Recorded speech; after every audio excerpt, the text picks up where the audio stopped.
भाइयों, हाल ही में आपने देखा ही है कि डीडी फ्री डिश की तरफ से MPEG-2 और MPEG-4 स्लॉट्स को भरने के लिए ई ऑक्शन रखी गई थी। 100वीं ई ऑक्शन थी MPEG-2 स्लॉट्स के लिए और 101वीं ई ऑक्शन थी MPEG-4 स्लॉट्स के लिए।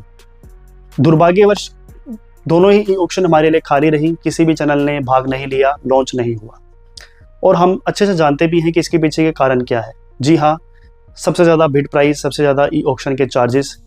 इसी वजह से जो है डीडी फ्री डिश की जो स्लॉट्स की कीमत है वो ज़्यादा है और चैनल्स इंटरेस्ट नहीं ले रहे हैं, क्योंकि चैनल्स का वो बजट नहीं रहा जो पहले कभी हुआ करता था। ट्राई के कारण तो वैसे भी आपको पता ही है कि टीवी इंडस्ट्री कितनी पीछे हो रही है, और जैसे जैसे OTT ऐप्स का चलन बढ़ रहा है, टीवी चैनल्स की मार्केटिंग भी वैसे ही डाउन हो रही है।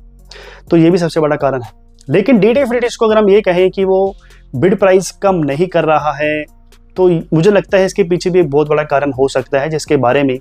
आज की इस वीडियो में हम बात करने वाले हैं। अगर आप चैनल में पहली बार आए हैं तो सब्सक्राइब जरूर करें, बेल आइकन को भी प्रेस कर दीजिए ताकि नोटिफिकेशन आपको हमारी वीडियोस की आगे भी जरूर मिले। देखिए, जहाँ तक मुझे कारण समझ में आया है, मुझे लगता है कि शायद ये रीज़न हो सकता है कि डीडी फ्री डिश अपने चैनल्स के बिड प्राइसिंग को कम क्यों नहीं कर रहा है, क्योंकि उसे लगता है कि अगर मैं आने वाले चैनल्स के लिए अपने बिड प्राइसिंग को कम कर देता हूँ, तो जो अभी डीडी फ्री डिश पर जितने भी चैनल्स चल रहे हैं, चाहे वो A+ कैटेगरी में अनमोल टीवी हो, स्टार उत्सव हो, या कलर्स रिश्ते हो, या न्यूज़ में आज तक हो, जी न्यूज़ हो, या मूवीज़ में गोल्ड माइंस हो, या और कोई चैनल हो, जितने भी चैनल्स अभी आपके टीवी स्क्रीन पर आपको देखने को मिल रहे हैं, ये भी डिमांड कर सकते हैं कि हमारे जो बिड प्राइसिंग है उसमें कटौती की जाए। ऑब्वियसली भाइयों, क्योंकि ये जो चैनल्स हैं वो पूरा 1 साल का पैसा देकर नहीं आते हैं, ये इंस्टॉलमेंट बेसिस पर ही पैसा देते हैं। हर महीने मुझे लगता है या हर 3 महीने में पैसा देते होंगे, और उसी हिसाब से देते होंगे जिस हिसाब से इन्होंने पार्टिसिपेट किया था, और उस समय जो है बिड प्राइस काफ़ी ज़्यादा था। तो ये भी सबसे बड़ा कारण हो सकता है कि डीडी फ्री डिश चाहता नहीं है कि कल को कोई भेदभाव हो और ये चैनल्स जो है ये भी बाइकआउट करना शुरू कर दे डीडी फ्री डिश को कि भाई आप तो नए चैनल्स को सस्ते में ऐड करने का मौका दे रहे हो और हमारे साथ तो पूरी फीस ले रहे हो। तो ये भी सबसे बड़ा कारण हो सकता है कि डीडी फ्री डिश मजबूर है और वो बिड प्राइसिंग को कम नहीं कर रहा है। अब डीडी फ्री डिश के पास सिर्फ मुझे लगता है एक ही विकल्प होगा। अगर ये वाकई में ऐसी कोई बात है तो उनके पास सिर्फ एक ही विकल्प बचता है कि जब आने वाले समय में फरवरी या मार्च में एक बार फिर से